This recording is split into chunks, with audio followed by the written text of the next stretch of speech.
Welcome back, one and all, to part 2. Yes, indeed. Yes, K5 has been on the internet. He's been and found a load of Majorette. It's all going on. I'm going to crack into this though. This is the no-brainer of the day. Saw it in Home Bargains, obviously. Burp. A 1/64 scale die-cast model. Yeah, it needs looking at big time. And this is made by Welly. Really, it is just a no-brainer. £5 in Home Bargains. That has got to be the best bargain ever. Now, if you think that the Majorette trucks, which are also pretty awesome, they're £15 a go from Toys R Us. So to find something for £5 for this kind of quality, it's just basically, it's going to happen, isn't it? It's an all-dayer, all day. Everyone's going to get one of these, and I suggest you do, because it is absolutely phenomenal. It's got some good weight to it. It's a Scania 730 V8. You can just see down there some nice detail. Scania badge. Scania. Is it Scania or Scania? Who knows? Depends how posh you are, I suppose. It's all badged up on the front there. And you see these trucks in the UK just about every day of the week. You're going to see at least 3 a day, I would say. Minimum 3 a day. And you could just be sitting in your house and you'll see them. They're just everywhere. It's like a plague of Scanias. But this is a nice piece. Die-cast body. Plastic, very highly detailed chassis. I'm going to take this bit off. I don't know why it's on there. There we go. Made in China. Scania V8 R730 Welly. And look at those wheels. Rubber dualies. Fantastic. And they are individual dualies. Look, I can peel them off if I want to, but I'm not going to peel them off. So the exhaust there and all that good stuff. Screwed down as well. So if you wanted to take those wheels off, I suppose you could. Nice little skinnies on the front. Basically 2 of those. 1 of those. 2. Yep. Fantastic. So they come around the top. Now it's got the mirrors. Fabulous stuff. It's got a lovely interior as well. Let's have a look, see if we can see some of the interior details in there. All round top model. It's got all the diamond plate in there. It's all going on. It's just sorted, really. And the engine, of course, of this vehicle is underneath the cab, and you normally tip the cab up and you can get to the engine that way.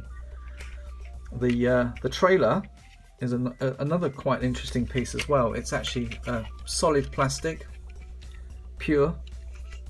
It's got this bit flips down as well, so you can rest it if you want to. Again, 2 sets of dualies on the back there, both rubber coated. Lovely chrome plated rims. I've got a back door. Does it? It does open. I know it does. It's just these things never open on film. You know that. There we go. Look at that depth. You can put some stuff in there. That's for sure. Let's see if we can get this thing in there. Oh dear. No. Yeah, there we go. So you can put a Hot Wheel in there if you want to. I wouldn't suggest you do though, because you probably never get it out. But there you go. It's a good sturdy old piece, this one. Really nice. A good toy. I'm going to detach the cab as well, because it does come off. So there we go. Standalone. Brilliant. Have another look around this piece of kit. The old tractor unit. Couple of fuel tanks there, probably. Long distance driving. It's even got reverse lights on the back there. It's got the light details on the front. Home Bargain sticker on there. Now this blue is very typical Scania blue, but it also marries in nicely with the Home Bargains blue. Yeah, I'm sure we're going to be featuring lots of things from Home Bargains lately, because Christmas coming up. They're getting their good stock in. All their Matchbox and bits and bobs are all coming in the shops right now. And there you go. Thank you very much, Home Bargains.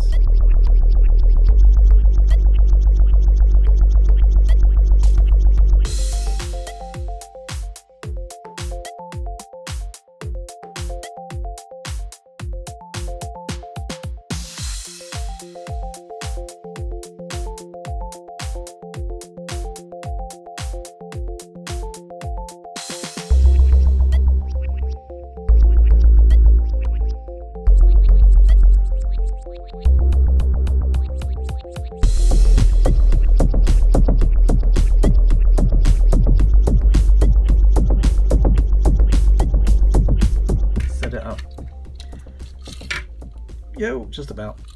Awesome.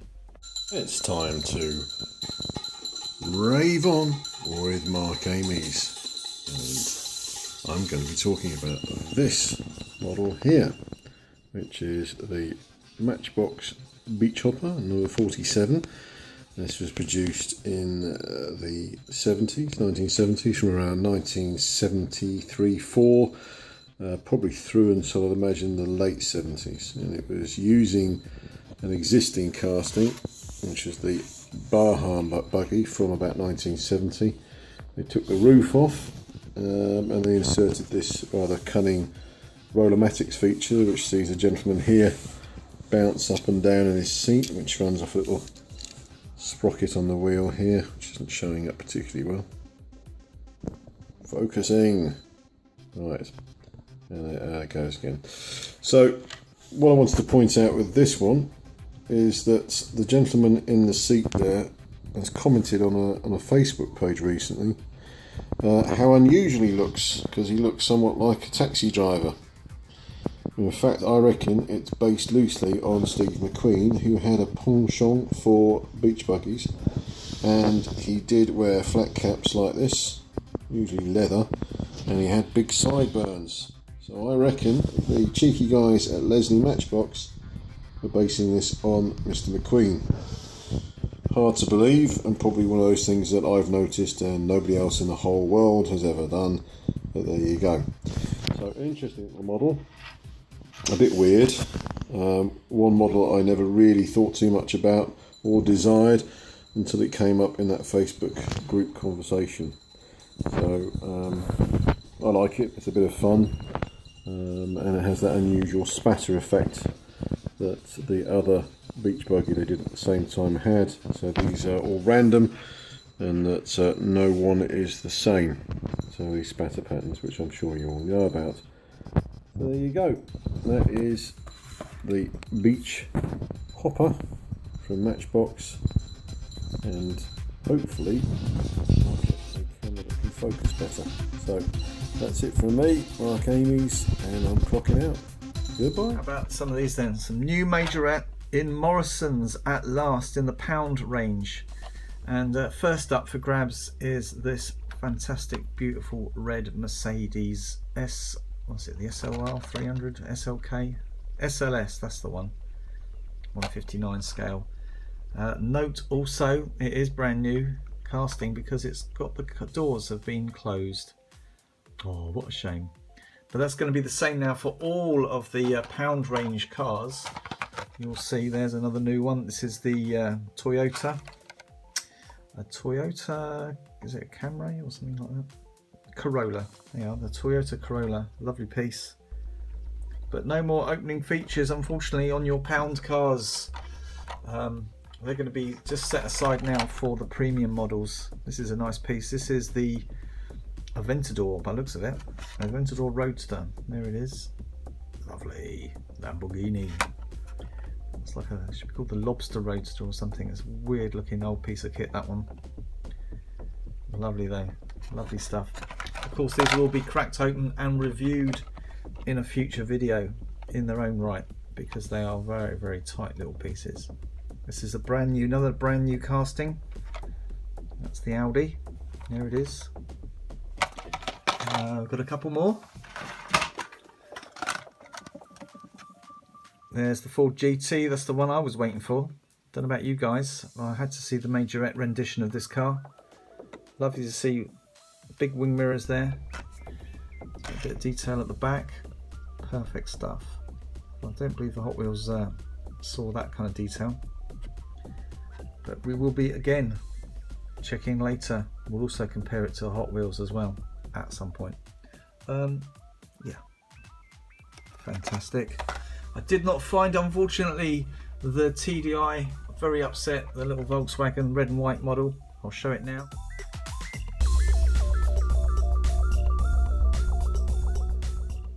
Still looking for that one. Unfortunately, it's just not out there, but I did buy one of these for £1. This is awesome. This is from the last summer release of these pound cars, the Jeep Rubicon. This is also now available in Morrison's and a beautiful little piece. I bought a second one of these because I think I'm going to try and attempt a wheel swap on it at some point, so look out for that in the future. Shouldn't be too hard. Got some older tyres that I didn't use for something else, so I'm going to stick them on here instead. I think that will look pretty good. Finish it off. It's a very, very tight little piece again.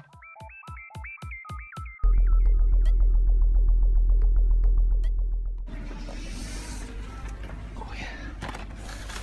Here we go. It's the Majorette. Nice. Unfortunately, £2 to go. There's the one I want. Thank you very much. We've also got wow and wow. Unfortunately, I do actually now have that one and that one. But these other two for £2 each. Yes, please. And also we have a surprise £7 for 5 cars, which is slightly cheaper than a Matchbox situation. And quite a few of the pound range, original pound range, with a few extras thrown in. It's definitely making this great value for money for anyone wanting to back collect their Majorette from last year. Awesome. A couple of premiums in there, look at that. One there, one there. Fabulous. Thank you. And this is what I found in Hong Kong, in the Japanese shop. I can't remember the name of it now, which is a shame. But the guys at Majorette, they directed me around Hong Kong to try. I was actually trying to find tuk-tuks, which I didn't find in the end. I went to the wrong place, but I did find the Tomikas, as you know.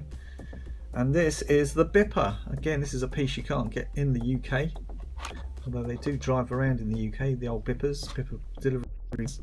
This one is more of a family car version of that very vehicle, but nice nonetheless. And this is in the special Japanese packaging, which is very unusual and not something you will see every day. And interesting, it's got Velcros on the back there because they stick them on like a Velcro's pad to display them to sell, as opposed to pegs, which is quite cool really. So the whole thing is rather interesting. I'm not sure what that bit of plastic at the bottom there is. Kabaya. Some people say it's chewing gum. Goodness me. I don't see why we have to go to all those lengths to sell a Majorette in Japan, but hey, there you go. It is what it is, and a rather interesting piece. Be a shame to break this one out of the box actually, but I think I might have to. Maybe I'll keep the box because it is a little bit unusual. Got a loose Majorette. Yeah. This was one of the pieces in my 4 for £1 jobby. I had to pick this one up. It's not in the best shape, but it's not in bad shape either. It's a lovely old piece from the 1980s, early 1980s I would say, judging by the wheels. The Alpine A310 police car. Look at that. Frontiere police. Goodness me, imagine that patrolling on the borders of France and Spain or somewhere like that, probably up in the mountains. Fantastic. What an old beauty.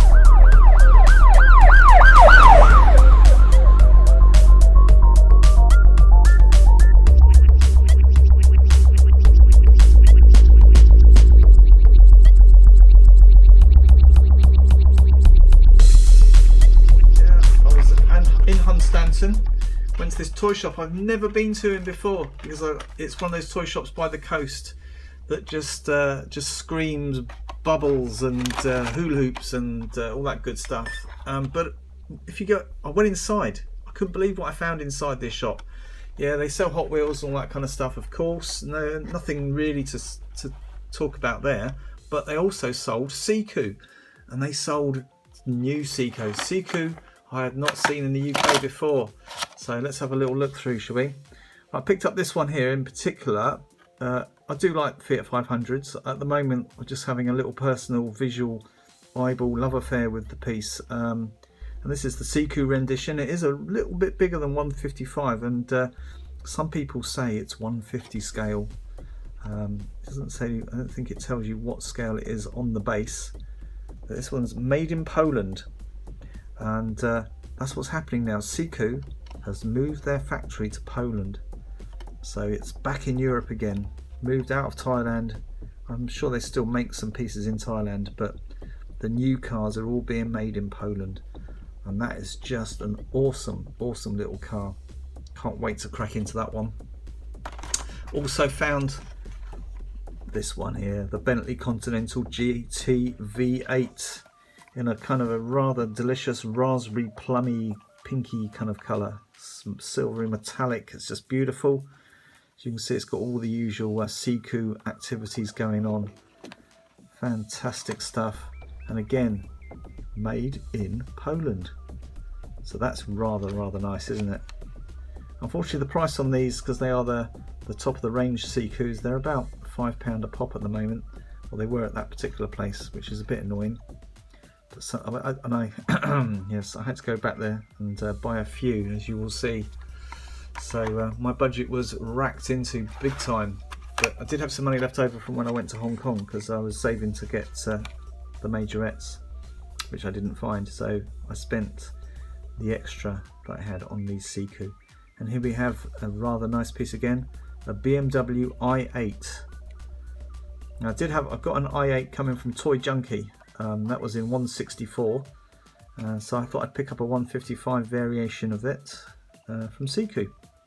And we can review these in my Siku shorties, of course. And again, this one, made in Poland. So there we go. All the new models so far made in Poland. And I'm rather proud of that. They're back in Europe again. I think most of the Siku lovers out there are pleased by that fact. It's absolutely fantastic. Give our Polish people some much needed jobs in their own country too. There's lots of Polish people have to travel around Europe to find work, which must be unsettling for their families. So that's all good. I'd love to work in the Siku factory myself. Wow, look at that. What a thing. Okay, well, again, it will be reviewed in its own right. Here's another one. Look at this. The 918 Spider. Seen this one. Thomas showed this one quite a bit on his channel. And I'm pleased now to have my own copy of it. And again, made in Poland. So far, look at that. All these new ones are definitely ringing true with the Poland factor. Wow. What a thing. Probably the hottest car, electro multi-functional car in the world. Look at that. What a thing. And finally, I picked this one up because it's the only one on the shelf. It's the Audi A4, I believe, Avanti TDI, 3-litre TDI. As you know, Thomas sent me one, a black one. I didn't expect to get the black one. So I think I'll probably send this one over to Thomas if he wants it. I'm sure he likes. He'll like the ADAC branding on there. He's got good memories of that. Of course, this is the German equivalent of the AARAC type stuff. So he'll come and fix your car and tell you that it costs about £1 million to get a spark plug. There you go. Fantastic. Light bar on the top and all that. And here's something I didn't expect to find. At the car boot sale, I did get a couple of these, so I'll be sending you one of these as well, Thomas. This is the Jaguar S type, and this is an old piece really. It's got plastic tyres on it. Something from the 90s, I would have thought, or early 2000s, this particular one. The Siku Super Series. There you go. You can read that on the back if you live in another place. Even probably Greece, I would say, with that one. There you go. So it's time to rave on with myself, Mark Amies, and today I'm going to be looking at these lot, all made by Matchbox in the Lesney years, and showing a certain amount of transformation over the years. Now the first one here is a Beetle, as was first produced, I think sometime around about 1967, when it was carrying a standard non-superfast wheels. But then in 1969, as with so many of the models, they turned them to a superfast. Interesting feature is the way they used the base section to come through for the headlamps, therefore saving painting costs. That's that one. There's certain similarities, certainly that situation with the headlamps on this one, which came out around about 1972, which was the Volkswagen. This is the one with the missing the steering wheel, which I've talked about previously. Nice and shiny, that one. And then we see perhaps some of those elements being transferred through to this, which was called the Flying Bug. The character in it. Interesting, rather crazy as it was at that time in 1973, I think it was. 72. And then this one, which is my custom of the previous model. So I painted in all the details and made it a little bit more, I don't know, World War One rather than crazy mixed up. We're not sure which generation we're in. So I put a old-fashioned engine and World War One type markings. So there you go. What happens with a Volkswagen Beetle from Matchbox. Wherever I've been, I've always been out hunting, and I don't generally do this, but for this I had to go on to the internet. Yeah, you can't get these green lights really in the UK. I mean, someone did, because I got this off a UK seller, brand new. I should imagine there is a shop out there somewhere that's selling these off the shelf. I just haven't seen it yet. I'm imagining it's a hobby shop, because the guy that sells these is a hobby shop type person. But there you go. I had to splash a little bit of cash on this one. Not loads and loads of money, under £10, and fast free delivery as well. So yeah, it's the hunt without the fuss, and really chuffed to get one of these. Any Mad Max lover out there will probably want to get one too. So yeah, eBay. That's all I can say really on that one, because it is not something you're going to find in the shops, but it is truly a magnificent little model, and I will be ejecting it from its packaging at some point. I'll just wait for the fuss to die down on this one, because right now it is probably one of the hottest models out there, if you're into Mad Max, of course, and I am, and always have been. So there you go, there's that one. Anyway, after a little chat with Monsieur Diecast about this piece here, I was really pleased that I got this one. He was a little bit surprised. He was like, oh, what about No Rev? I thought, oh yeah, No Rev, I completely forgot about them. So I picked up this. Now this is probably the most expensive thing I've ever bought in my life. I knew No Rev was expensive, but yeah, it is expensive. It's expensive online. It's expensive offline, I guess. Although I have seen people talk about them in a cheaper kind of way. But believe me, if you want to buy a piece like this, you've got to have saved up a little bit of money for it. And this is awesome. This is the obviously a Mercedes Formula One car. This is the Mercedes-Benz W196R Stromlin, which I believe is German for streamliner. So there it is, Mercedes Streamliner, and this one carries the number 1 decal on it, which is not as inaccurate as you might think. Now, anyone who's seen these cars knows that they come with big red numerals on them. This one in particular was raced in 1954, I believe, around Europe, places like that. Well, basically Europe, for the Grand Prix season. This is actually a Formula 1 car. The original car was driven by Fangio, and I believe this is Fangio's actual #1 car. So there you go. Fangio and Sterling Moss both drove this car. But this is what it was all about. This is just the luggage that goes on the back of this. Now this is awesome. This was known as the Blue Wonder. It's basically a amalgamation of several different Mercedes-Benzes that were available at the time. It's called the Ren Transporter. I'm guessing Ren, goodness knows what that is. Ren could be racing car or something, I don't know, racing transporter. But these things were really, really famous. I think it was a top speed of around about 116 miles an hour. Had a speed limiter to 105 miles an hour, which in the day was fast on any road. And it's designed basically to race up and down the autobahns or the motorways of the day and take the racing car home each night if it needed a repair of some sort. So they'd stick their Formula 1 car on the back of this and race it straight back to the factory, where it would be refitted or equipped or whatever it needed to have done to it in order to get it ready for the race the next day. And this would then race back to the race course and deliver the car to its driver.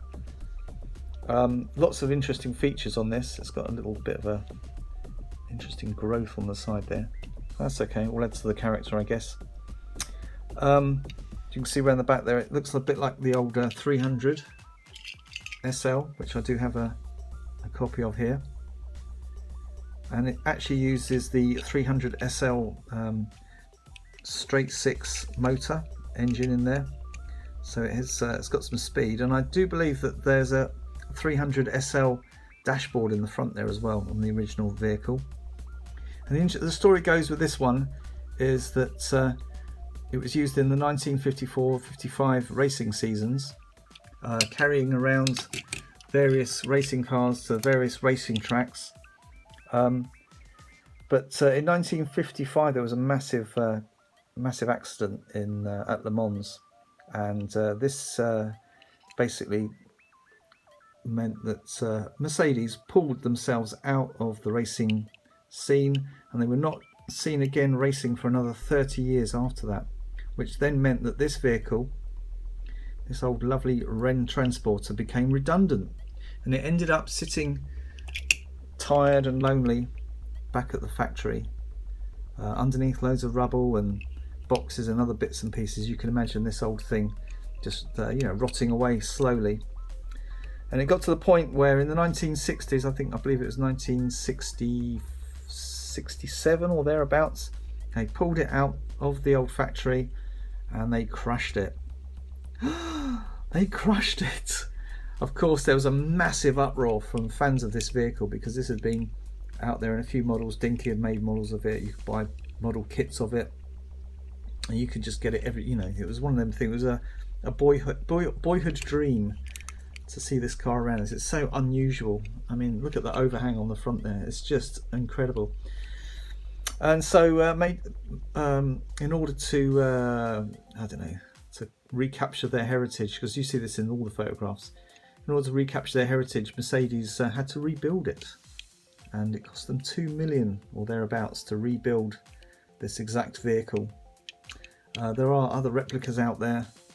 I believe that Jay Leno did a brilliant review on this vehicle. He actually owns one that was built by a guy in Sweden, and of course the one that he has got a modern, I think it's a diesel powered Mercedes engine in there. Good old reliable piece. But there you go, the Ren Transporter, a piece that I've been after for years. Thanks for watching. Ta-ta for now.